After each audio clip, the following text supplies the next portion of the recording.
اور افسوس ہوا کہ کچھ نامعلوم افراد نے ان کی گاڑیوں کے شیشے توڑے، نامعلوم افراد کچھ گڑبڑ کی کوشش کر رہے ہیں۔ حکومت کی ذمہ داری ہے کہ ان کو پروٹوکول۔ بسم اللہ الرحمن الرحیم، نحمدہ ونصلی ونسلم علی رسولہ الکریم۔ تمام دیکھنے اور سننے والوں کو السلام علیکم ورحمۃ اللہ وبرکاتہ۔ اللہ پاک حضور رحمت عالم صلی اللہ علیہ وسلم کی ساری امت کی خیر فرمائے۔ اس چینل کو آپ نے آج کل سبسکرائب کرنا چھوڑا ہوا ہے، شاید بھول گئے ہیں۔ آپ سے میں نے عرض تو کیا تھا کہ پیغام زیادہ سے زیادہ پہنچانا ہے، شاید کو ہماری چھوٹی سی یہ کوشش جو ہے اللہ پاک کی بارگاہ میں قبول ہو جائے کہ زیادہ سے زیادہ لوگوں تک آواز پہنچے۔ کل قومی ڈائیلاگ کانفرنس کا میں نے ذکر کیا تھا، کچھ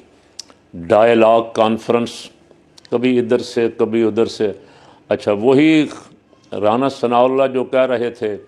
کہ 5 بڑے مل بیٹھے، 4 کا تو انہوں نے نام لیا، 5ویں کا نہیں لیا۔ رات وہی کہہ رہے تھے کہ دیکھ لیں ابھی 8 فروری کو کیا کٹا کٹی نکالنا چاہتے ہیں، یہ کر کے دیکھ لیں،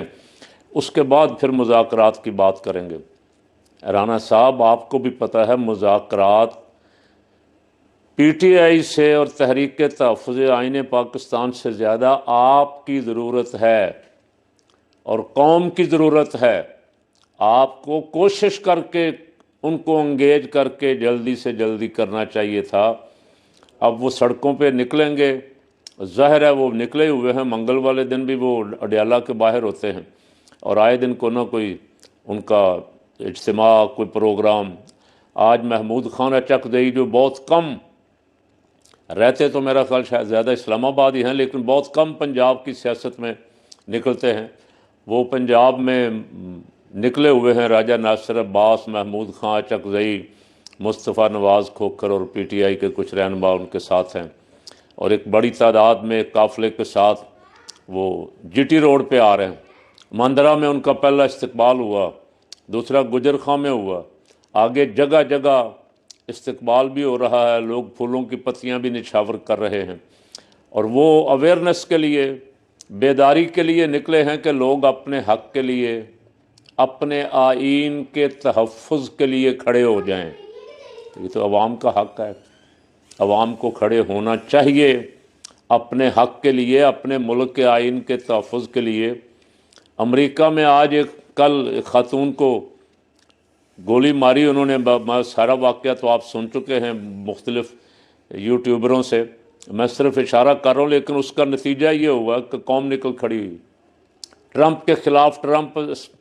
حکومت کے خلاف جلوس نکلنے شروع ہو گئے۔ امریکہ کی مختلف ریاستوں میں دنیا باہر نکل آئی، اور ابھی اور زیادہ حکومت کو سامنا کرنا پڑے گا عوام کے غیظ و غضب کا۔ تو زندہ قومیں جو ہیں وہ اس طرح اپنا حق لیتی ہیں، اپنے حق کی حفاظت کرتی ہیں، اپنے حق پہ پہرا دیتی ہیں۔ بدقسمتی سے ہم انتظار کرتے ہیں کہ کوئی لوگ اور قربانی دیں اور اس کا پھل ہم گھر بیٹھے کھائیں، یہ انتظار ہو رہا ہے۔ چاہتے سب ہیں کہ ملک کو جعلی نظام سے نجات مل جائے۔ وہ لوگ جن کو کہا گیا کہ یہ سپریم کورٹ تک سے کہلایا گیا، بلکہ میں نہیں کہتا، وہ کہتے ہیں کہ سپریم کورٹ سے بھی کروایا گیا،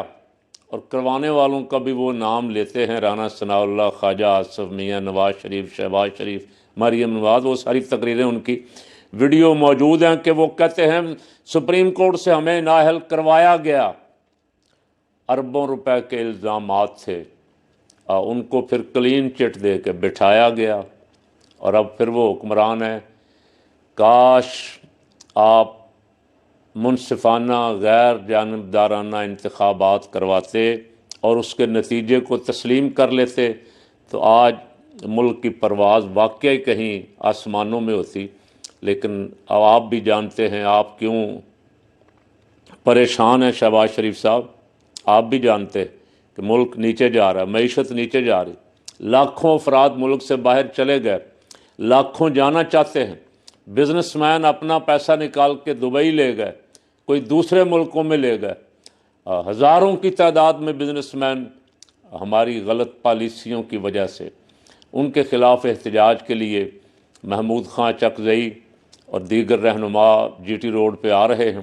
اور میرا خیال ہے جب میں نے آخری دفعہ دیکھا تھا تو وزیر آباد تک شاید یا گجرات تک پہنچ گئے تھے، اور یہ بھی خبر سنی اور افسوس ہوا کہ کچھ نامعلوم افراد نے ان کی گاڑیوں کے شیشے توڑے، نامعلوم افراد کچھ گڑبڑ کی کوشش کر رہے ہیں۔ حکومت کی ذمہ داری ہے کہ ان کو پروٹوکول دے اور ان کو سیکورٹی فراہم کرے۔ وہ پاکستانی ہیں، پاکستان کے قابل احترام رہنما ہیں، اور آئین کے لیے نکلے ہیں، آئین کے لیے، آئین بچانے کے لیے، آئین کے تحفظ کے لیے، آئین پہ عمل درآمد کے لیے، آئین کی پاسداری کے لیے جو بھی نکلتا ہے وہ ہمارے لیے تو قابل احترام ہے۔ اس لیے کہ آئین بنانے میں ہمارے بزرگ بھی شامل تھے، حضرت مولانا شاہ محمد نورانی رحمۃ اللہ علیہ، اور باقی ان کے ساتھ جتنے تھے وہ سارے ہمارے بزرگ تھے، الحمدللہ کابرین تھے، وہ پاکستان بنانے والے تھے، اور وہ زیادہ قریب تھے آزادی جب اللہ نے پاکستان کو نصیب فرمائی اس کے زیادہ ہم سے زیادہ قریب تھے۔ انہوں نے زیادہ مشکلات دیکھی، انہوں نے بہت سارے مصائب کا سامنا کیا، ان میں سے بہت ساروں نے ہجرت کی، بہت ساروں کے آباء و اجداد نے۔ محمود خان چکزئی 3 دن لاہور میں رہیں گے، لاہور میں ملاقاتیں کریں گے، مختلف پریس والوں سے ملیں گے، فنکشن کریں گے، لوگوں کو بیدار کرنے کے لیے دورہ کر رہے ہیں۔ پنجاب حکومت سے کہتا ہوں ذرا تھوڑا سا کھلے دل کے ساتھ برداشت کریں اور ان کو سیاسی ہوم ورک کرنے دیں۔ سیاست میں اگر آپ کسی کو سیاسی نہیں کرنے دیں گے تو اس کا نتیجہ یہ ہے پھر دہشت گردی جنم لیتی۔ اگر آپ کسی کو بولنے کا حق نہیں دیں گے، آپ کو اس کا سیاسی حق نہیں دیں گے کسی فرد کو، تو وہ کوئی غلط رستہ اختیار کرے گا۔ اس سے بچانے کا طریقہ یہ ہوتا ہے کہ لوگوں کو کہیں کہ جو ان کے دل میں ہے وہ کہیں، اور غلط سلط سے بچیں، اور پاکستان کی سالمیت کے لیے، پاکستان کے تحفظ کے لیے، پاکستان کی سلامتی کے لیے، آئین کے تحفظ کے لیے، آئین کی سلامتی کے لیے، عوام کی بھلائی کے لیے، جو کوئی کچھ کہنا، کسی کو غلط کام سے ٹوکنے کے لیے جو کوئی کچھ کہنا چاہتا ہے اس کو آزادانہ کہنے دیں۔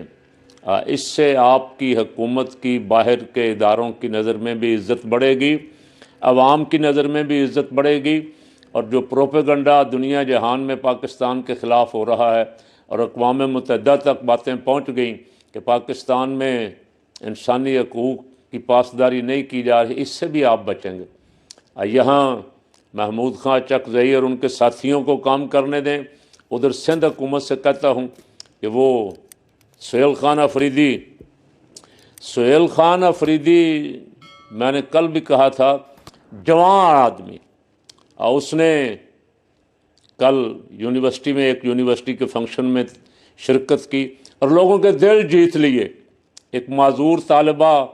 کے ساتھ جو اس نے سلوک کیا، جس طرح اس کا استقبال کیا، جس طرح اس کی دل جوئی کی، بہت سارے لوگ جو وہاں موجود تھے وہ بھی، اور جنہوں نے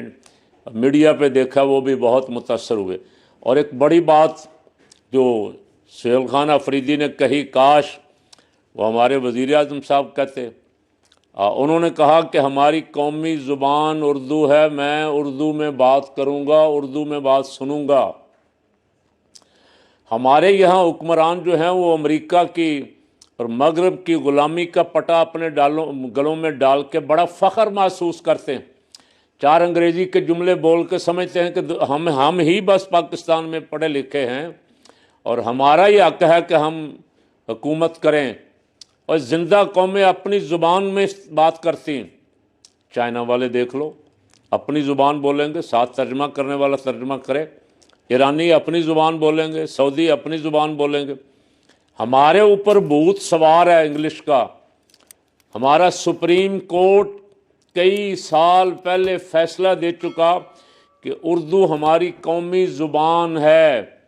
سرکاری دفاتر میں، عدالتوں میں اس کا استعمال ہونا چاہیے، لیکن بدقسمتی سے ابھی تک سپریم کورٹ کے فیصلے کے باوجود عدالتی زبان بھی اردو نہیں بنائی گئی، عدالتوں میں بھی کارروائی انگلش میں ہو رہی۔ تو سہیل افریدی نے پہلا قدم اٹھایا ہے، اس سے لوگ خوش ہوئے، اور اتفاق یہ ہے کہ وہ جا بھی کراچی رہے تھے، اور انہوں نے اردو زبان کے لیے بات کی ہے، اردو والے اور زیادہ خوش ہوں گے۔ اردو نے چاروں صوبوں کو جوڑا ہوا، اور مجھے یاد ہے جب پاکستان متحد تھا، مشرقی اور مغربی پاکستان کہلاتا تھا، اس وقت بھی جو خبریں آتی تھیں قومی خبریں اردو میں، اردو بنگلہ دیش میں بھی سمجھی جاتی تھی، اردو پنجاب میں بھی، سندھ میں بھی، بلوچستان میں بھی، خیبر پختونخوا میں بھی، گلگت بلتستان میں بھی، آزاد کشمیر میں بھی، اور انڈیا کے بہت سارے شہروں میں بھی اردو زبان۔ لیکن انڈیا اردو سے بغاوت کر کے ہندی کو اپنی سرکاری زبان قرار دیتا ہے، تو پاکستان کی اردو سرکاری زبان اردو ہے، لیکن بدقسمتی سے ہمارے دفاتر میں آج تک اس کو نافذ نہیں کیا گیا۔ سہیل آفریدی نے اس میں پہل کر دی ہے، اب باقی حکومتوں کو بھی اس کی تقلید کرنی چاہیے اور اداروں کو بھی اس کی تقلید کرنی چاہیے۔ اللہ تعالیٰ اس ملک کی خیر فرمائے۔